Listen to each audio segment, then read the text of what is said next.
Assalamualaikum warahmatullahi wabarakatuh. Sahabat Bunda yang insya Allah selalu dirahmati oleh Allah. Judul yang Bunda lihat tadi itu benar adanya.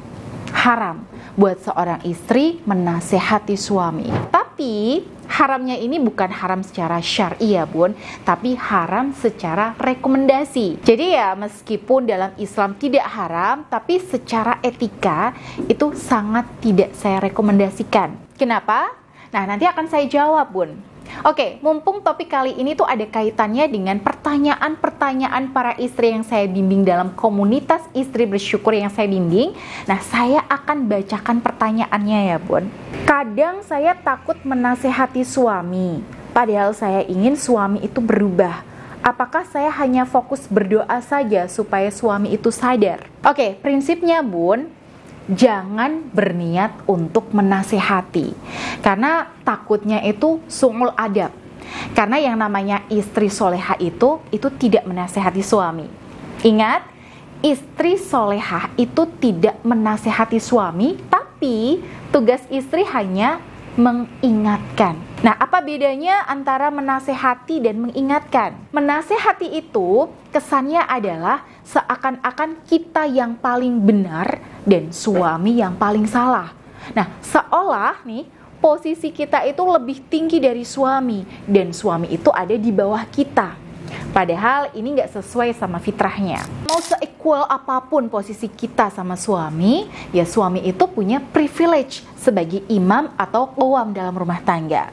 Kan jadinya nggak etis ya Bun kalau kita menasehati atasan kita. Pernah nggak Bunda yang kerja di kantor nih, nah atasan Bunda itu bikin kesalahan, lalu Bunda nasehati, Bunda omeli nih, Bunda salah-salahin, lalu Bunda koreksi. Nah, pastinya enggak kan Bun? Begitu juga di rumah. Posisi kita tidak untuk menasihati suami, tapi untuk mengingatkan. Kalau mengingatkan itu posisinya kita tahu nih dan menyadari bahwa suami sebenarnya sudah paham, sudah pintar, dan sudah tahu. Nah, hanya saja dia itu butuh diingatkan. Makanya hal pertama yang perlu kita lakukan di sini adalah, meluruskan suami adalah meluruskan niat kita dulu. Nah, niatnya itu bukan untuk menasehati, tapi hanya sekedar mengingatkan. Kemudian tips yang kedua nih Bun, mental yang perlu kita benahi nih adalah dengan menyadari bahwa Bunda itu tidak wajib membuat suami sadar. Kenapa?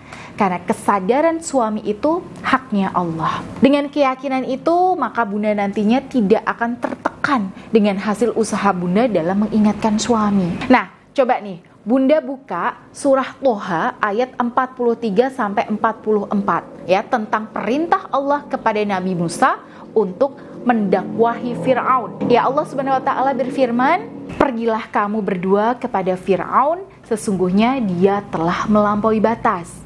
Maka berbicaralah kamu berdua kepadanya dengan kata-kata yang lemah lembut.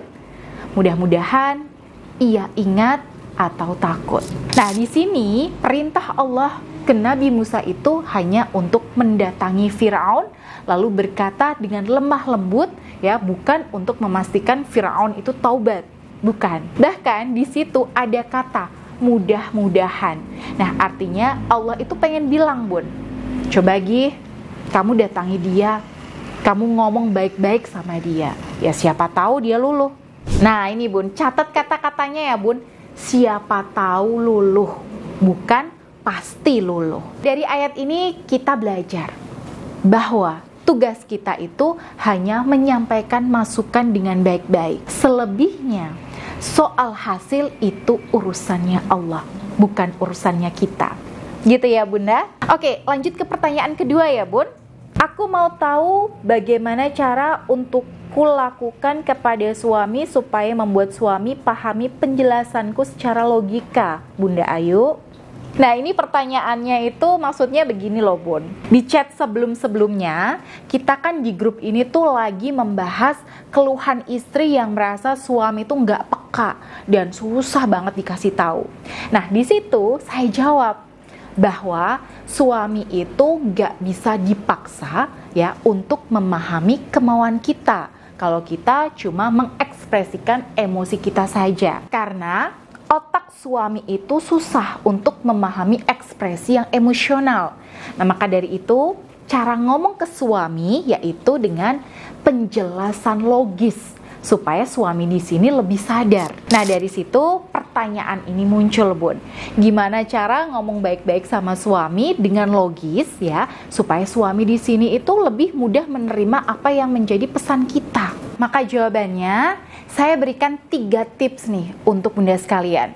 Jadi yang pertama, Bun, jangan pernah mengajak suami bicara serius ketika suami itu kondisinya sedang lapar. Kita nih para istri, Bun, kalau lapar mungkin gak terlalu gimana-gimana ya, Bun. Ya, ada yang masih bisa nahan. Tapi buat kebanyakan para suami itu akan cenderung emosional ketika perutnya itu lapar. Dan ketika dia lapar, maka secara spiritual auranya itu sedang tertutup, sehingga nggak bisa menerima masukan apapun dari kita.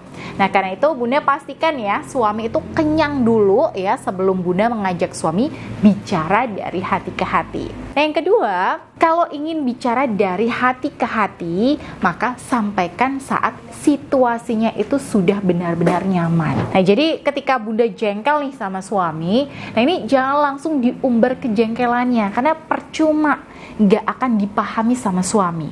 Tapi Bunda itu bisa simpan dulu nih rasa jengkel dan unek-unek Bunda. Tenang saja dulu, Bun, ya nggak usah buru-buru. Kenapa? Karena ya percuma, suami Bunda itu kan laki-laki, dan laki-laki itu bisa ngasih jeda misalnya. Nah, jadi kalau ada masalah, laki-laki itu bisa membahasnya nanti-nanti, Bun. Gak buru-buru harus dituntaskan. Gak kayak kita ya, Bun. Makanya kita ikuti dulu deh cara mainnya suami, ya, dengan cara yang gak buru-buru melabrak. Ya, nggak buru-buru tuh ngomel atau nggak buru-buru mengekspresikan unek-unek ke suami kita. Jadi pastikan Bunda di sini punya space ya untuk diri sendiri ya, dalam menenangkan diri dahulu. Ya, bahkan kalau perlu nih Bunda tulis dulu nih apa yang bikin Bunda itu jengkel dan apa yang Bunda inginkan dari suami. Jadi Bunda jadi tahu apa sumber kejengkelan Bunda dan apa yang ingin Bunda sampaikan ke suami Bunda. Nah, baru kemudian ketika Bunda sudah tahu apa yang mau Bunda katakan ke suami, nah ini Bunda bisa cari situasi yang nyaman untuk bicara dari hati ke hati. Nah, bisa nih Bun, ketika makan malam, jajan di luar, ngeteh bareng di rumah, momen pillow talk, dan sebagainya. Lanjut Bun, tips yang ketiga, Bunda bisa langsung sampaikan ke suami 2 hal tadi. Ya, apa yang Bunda rasakan dan apa yang Bunda inginkan.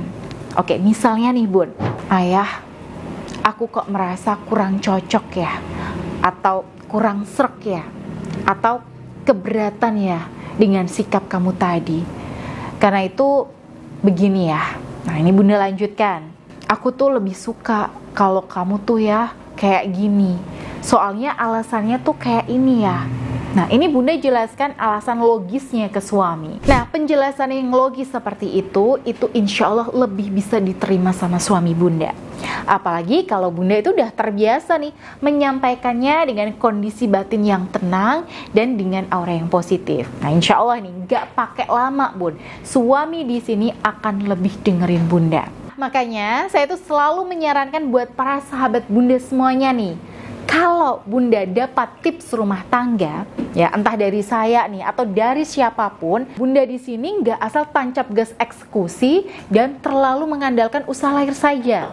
Tapi Bunda juga perlu menunjangnya dengan kebersihan hati, ketenangan batin Bun, dan kondisi aura yang jauh lebih baik dan positif. Ya, supaya hasilnya akan lebih maksimal. Baik, itu tadi yang bisa saya sampaikan untuk video kali ini. Dan buat Bunda yang punya keluhan tentang suami Bunda, silahkan Bunda bisa konsultasi secara privat dengan saya. Atau kalau Bunda tertarik bergabung dengan grup WhatsApp komunitas Istri Bersyukur, Istri yang Bahagia, Bunda bisa klik link yang ada di deskripsi video ini.